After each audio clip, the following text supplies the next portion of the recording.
Welcome back to Happy Place Cooking. Today I am going to be making chocolate peppermint scones. First thing I need to do, chop up these candy canes.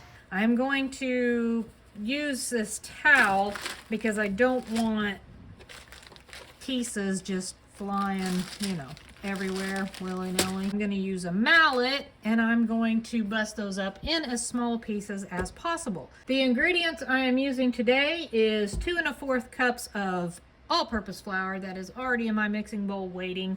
I have a cup of milk. I have 1/4 teaspoon of salt, a 1/4 cup of cocoa powder, a 1/2 cup of powdered sugar, 4 tablespoons of cold butter cubed, and 4 teaspoons of baking powder. I'm going to use the flat side of my mallet.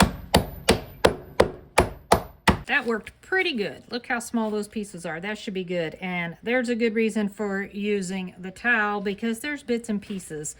And this kept it from just flying everywhere. To my flour, I'm going to add my cocoa powder, my powdered sugar, my salt, my baking powder, and my butter. And I'm going to mix that until it's kind of pretty much combined. Now, I'm not really for sure how much candy cane to add to this, so I'm gonna do 1/4 cup and kind of mix that and see what it looks like. I think I will go ahead and do just a little bit more, not quite another 1/4 cup.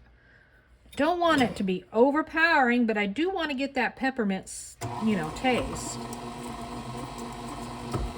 Next thing I'm going to do is start slowly adding my milk.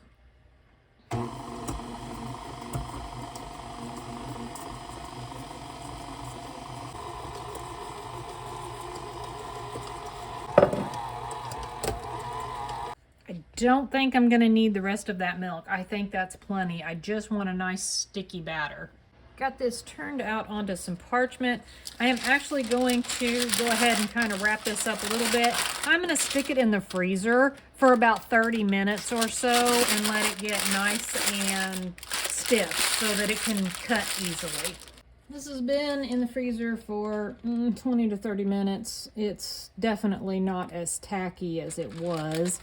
I'm going to cover this with another piece of parchment and just kind of roll this out.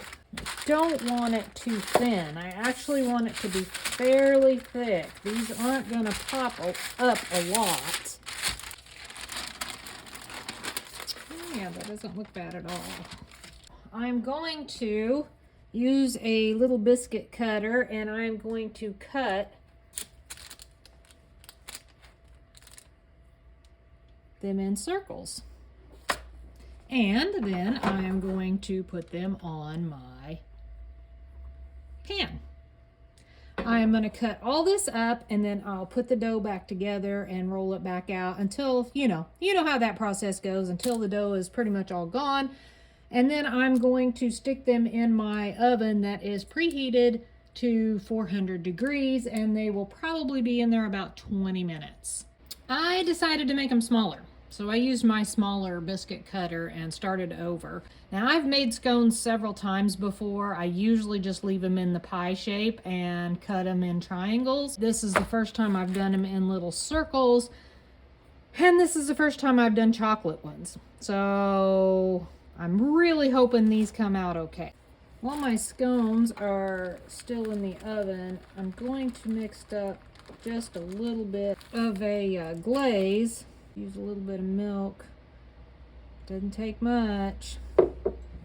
I want it to be a thick, more like a frosting type glaze. You could actually do a buttercream frosting if you wanted to. I'm going to use my little drizzler and just drizzle the tops of them. Here's my baby scones. A couple of them, I don't know.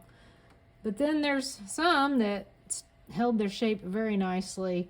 Obviously, those last few are a little funky, but you know, I probably was overworking the dough trying to use it up with the cutter and stuff. Now these, and you can see this melty stuff, that's the candy cane. It melted, so you know, a little bit of it kind of oozed out, and that could be partly what caused these to spread a little bit too. I'm gonna let these cool, and I wanted to say, because I made these small, they actually only cooked for 15 minutes. I'm gonna let these cool down. I got my frosting or glaze drizzle mixture ready to go. I've got my drizzler out. Just gotta wait for these to cool, and then I'm going to put some drizzle on them.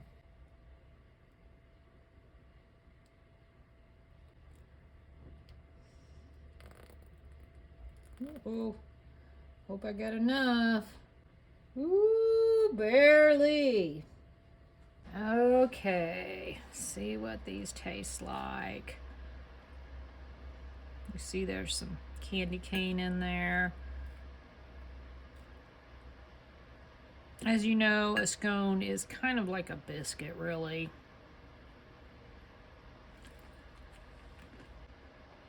Not too bad. Can definitely taste the peppermint, but I don't think it's overwhelming. A light chocolate taste.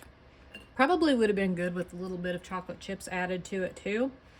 But it's definitely edible. Very good. If you decide to give these a try, be sure and comment below and let me know. Thanks so much for watching. Happy eating.